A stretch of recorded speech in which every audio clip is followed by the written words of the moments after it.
ይገርማል። ይድነቃቸው ቃሲም ዛሬ የለቀቀውን ቪዲዮ አይታችሁታል?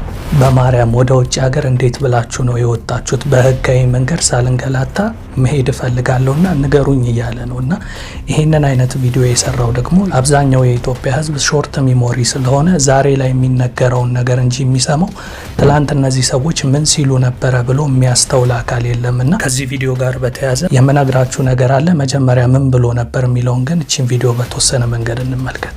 ጥያቄ ለዲያስፖራ እንዴት ነው የወጣችሁት? ማለት ወደ ውጭ የወጣችሁበት መንገድ እስኪ መንገዱን ጠቁሙ። እንግልት ምናምን ያልበዛበት ግን በቃ በህጋዊ የምንወጣበት መንገድ እስቲ ጠቁሙ። ከምንም አታገናኙት፣ ግን መውጣት ፈልጌ ነው። እንዴት ነው ከሀገር የወጣችሁት? ማለት እስቲ ዝም ያለ ኑሮ የኖራችሁት እንዴት ነው? ያው ቢል አይ ነው ቢል ምናምን እንደሚያሳድ ኑሮ በሀገር እንደምናፍቅ እሱን እርሱት። አሁን ከረንትሊ የተሰማኝ ነገር ምንድነው ታውቃላችሁ? እንዴት ነው የወጣችሁት? እስቲ መንገዱን ንገሩ በማርያም። ለራሱ ሲሆን ወደ ውጭ ሀገር እንዴት እንደሚወጣ አያውቅም፣ ግራ ገብቶታል። ሌሎችን ግን ለማስበላት ሲሆን ገንዘብ ሲከፈለው ግን ምን ብሎ ማስታወቂያ ሲሰራ እንደነበር ደግሞ እስኪ ይህንን ቪዲዮ ተመልከቱ። በነገራችሁ ላይ ያለ ምንም እንግልት ህጋዊ ዶክመንት አስይዘው እዚሁ በዱቤ የሚልኩ አንድ ድርጅት አስተዋውቃችሁ። የጉዞ አማካሪ የግል ድርጅት ናቸው። 80% የዱቤ አገልግሎትን አመቻችቶልናል። ሃንጋሪ፣ ኦስትሪያ፣ ፊንላንድ ወዴት መሄድ ይፈልጋሉ? የሚፈልጉትን ሀገር በትክክለኛ የሥራ ዕድል አመቻችቶ ያውም በጥሩ ክፍያ 80% ዱቤ አዘጋጅተው ኑ ይላል። በተጨማሪም ከባንክ ጋር ነፃ ብድር የሚፈልጉ ካሉ ውል አዘጋጅተው ይጠብቋቸዋል። እጅግ በጣም ለየት የሚያደርገው ደግሞ በ45 ቀን ውስጥ ቪዛው እጃችሁ ላይ መድረሱ ብቻ ነው። በተጨማሪም አከፋፈሉ እጅግ በጣም ቀላል ነው። 80% የብድር አገልግሎት ስናመቻች 20%ን ደግሞ ለሚከፍሉት ቼክ ዋስትና እንሰጣለን። 100% የተረጋገጡ ህጋዊ ጉዞዎችን እኛ ጋር ያገኛሉ። ይጎብኙን ይላል። እድሎን ይጠቀሙበት። እዚህ ጋር ግን ወደ ተለያዩ ሀገራት መሄድ ለሚፈልጉ ሰዎች እንዴት መሄድ እንደሚችሉ ማስታወቂያ እየሰራ ነበር።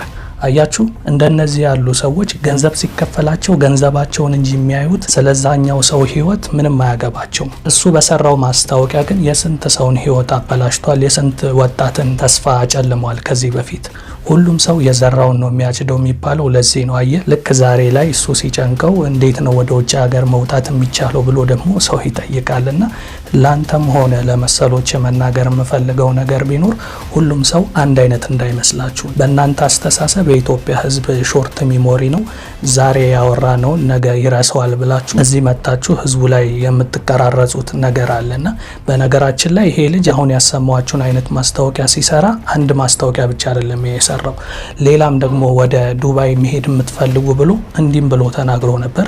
ያው እኔ ሁልጊዜም ሳወራ በመረጃና በማስረጃ ስለሆነ ይሄንን ቪዲዮ እስኪ ትንሽ ተመልከቱት። 1 ሚሊዮን ኢትዮጵያውያን በዱባይ ስራ የማስቀጠር ዓላማ አለው። አሁን የስራ ልምድና የትምህርት ማስረጃ ሳያስፈልግ ትኬትና ቪዛን የሚችላችሁ ደግሞ ድርጅቱ ነው።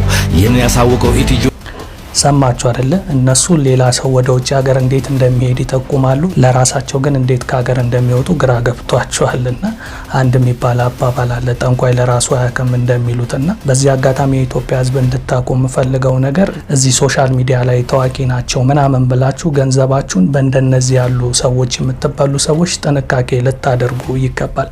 ይህንን ቪዲዮ መስራት የፈለግኩት እሱም ከዚህ በኋላ ላለው ህይወቱ እንዲማር ነው። ያለፈ ታሪኩን እያስታወሰ ለሚናገረው ነገር ኃላፊነት መውሰድ እንዲችል ነው። ዝም ብሎ እየመጣ ብቻ ትላንት እሱ በተናገረው ነገር ሌሎች ሰዎች እንደተጎዱ ረስቶ ዛሬ እሱ ጉዳት ሲያጋጥመው እስኪ መፍትሄ የሚሰጠኝ አካል ብሎ ቪዲዮ በሚሰራ ሰዓት የሌሎች ህመም በዚህ አጋጣሚ እንዲሰማው ብዬ ነው ይሄንን የነገርኳችሁ። በዛውም ደግሞ ሌሎቻችሁም እንግዲህ መጥተው ማስታወቂያ ሲሰሩ ከነዚህ ሰዎች ፐብሊክ ፊገር ናቸው፣ ብዙ ተከታይ ያላቸው፣ ታማኒ ናቸው እያላችሁ ገንዘባችሁን እንዳትበሉ ይጠቅማችኋል ብዬ ነው ይሄን ቪዲዮ እየሰራው።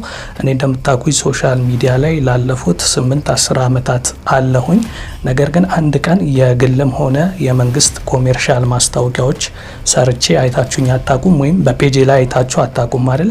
ያ የሆነበት ምክንያት ግን ማስታወቂያ የሚያሰራኝ አጥቼ አይደለም፣ ወይም ደግሞ እነሱ የሚከፍሉት ገንዘብ ሳይጠቅመኝ ቀርቶ አይደለም።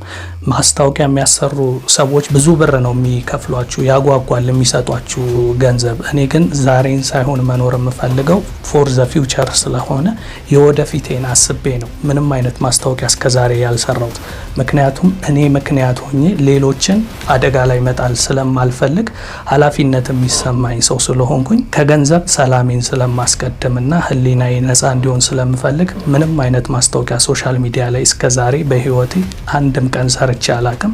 ሰርታል የምትሉ ሰዎች ካላችሁ ደግሞ ማምጣት ትችላላችሁ። ያው ከየትም ልታመጡ ስለማትችሉ ነው በኮንፊደንስ ይሄንን የምላችሁና እንዲህ ሰውን ስናገር እኔ በጎን እያደረኩኝ ሌላውን ለመምከር ፈልጌ እንዳልሆነ በዚህ አጋጣሚ እንድታቁት ነውና ሌሎች ሶሻል ሚዲያ ላይ ብዙ ተከታይ ያላችሁ ሰዎች ዛሬያችሁን ሳይሆን ነጋችሁን አስባችሁ መኖር እንድትችሉ ለእናንተ ምክር እንዲሆን ነው እንግዲህ ይሄንን ቪዲዮ እየሰራውላችሁ ያለሁት። አንዳንድ ሰዎች የሚሰጣቸውን ገንዘብ ብቻ እየተመለከቱ የማህበረሰብ ኃላፊነትን ወደዛ ጥለው በሚያደርጉት ነገር ብዙ አይነት አዘቅት ውስጥ ሲገቡ ከዚህ ቀደም አይታችሁ ታውቃላችሁ። እነ ሙሴ ሰለሞን፣ እነ ፊታውራሪ ሚኪ በሰሩት ማስታወቂያ ምክንያት ምን አይነት ችግር ውስጥ እንደገቡ የቅርብ ጊዜ ትዝታዎች ናቸው ብዬ አስባለሁ። እነ መንሱር ጀማልን ጨምሮ እንዲሁም ታላላቅ የሚባሉ እነ ሰራዊት ፍቅሬ ምናምን ታዋቂ የምትሏቸው ሰዎች የህዝብን ኃላፊነት ወደ ጎን ብለው ፊት ለፊት የተሰጣቸውን ገንዘብ ብቻ በማሰብ በሰሩት ነገር ብዙ አዘቅት ውስጥ ገብተው ስለነበረ ወንድማችንም እንግዲህ ዛሬ ላይ እንዲህ ብለ የጠየቀው የሆነ አይነት አጣብቂኝ ችግር ውስጥ ገብተ